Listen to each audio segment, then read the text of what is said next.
Hello, my name is Tom and I'm a sports nutritionist here at Discount Supplements. Now, I love my job for many reasons, and one of the main reasons is that I get to discuss sports, nutrition, health and lifestyle with like-minded people who are interested in what supplement they should be taking, how often they should be taking it, how much they should be taking, and is there another supplement they perhaps could be taking it with. I also get questions on nutrition. What should I be eating? How often should I be eating it? And also, what's the most current diet? What's the best diet that I should be having? What I've come to realise is that actually the term diet is used a little bit too loosely from time to time. People see diet as maybe a quick fix and it'll chop and change, but the actual definition of diet is the kinds of food that a person eats on a daily basis, the foods they eat habitually. And the term habitually refers to habit. So what I ask then is, if a diet's a habit, why are people so intent on changing it over and over on a weekly basis sometimes? Now I think I know the answer, and that's because people follow what the most recent pop star's doing, or the most recent TV stars doing. And for example, J-Lo was doing a maple syrup diet or something along those lines. Beyonce did it. There was a lemon juice diet where people live off nothing but lemon juice. It's ridiculous.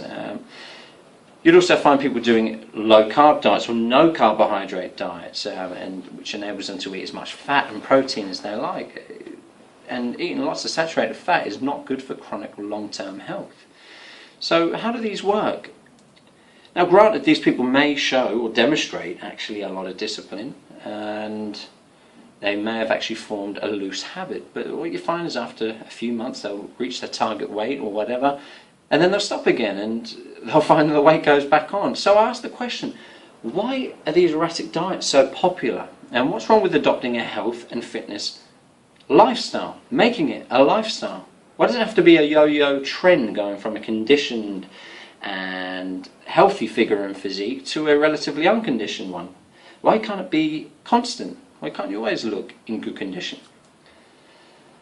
So what I suggest is that people make SMART goals: specific, measurable, achievable, realistic and timely. And if you want more information on what these goals are and how you can set them, have a look on discount-supplements/blog, or you can get there through Facebook or social media channels such as Google Plus and Twitter.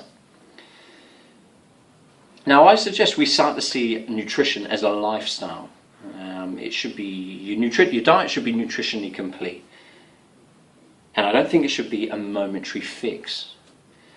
Now, some people out there are following a intermittent fasting diet where they fast for 16 hours and they'll eat over a period of 8 hours. Other people are following the Paleolithic diet, which was the original diet of the Neolithic man centuries and centuries ago.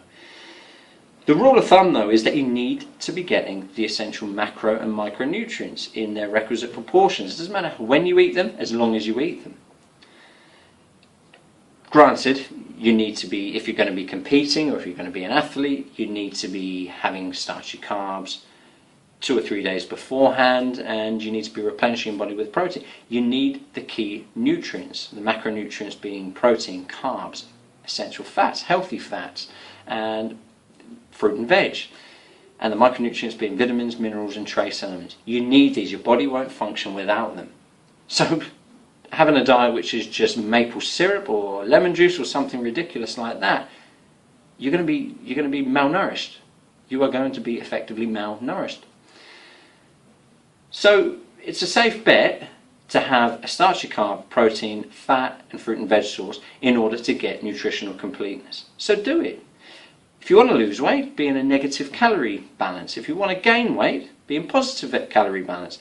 And if you really want to adjust it properly, then have a look at your macros, or the percentages of, so some people have 40 percentages of carbs to protein to fat.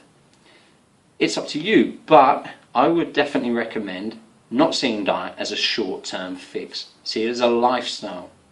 Stick to it, adhere to it, and don't follow what the most recent superstars do, because quite often they've got a dietitian or a nutritionist in the background who's probably doing something slightly different with them anyway.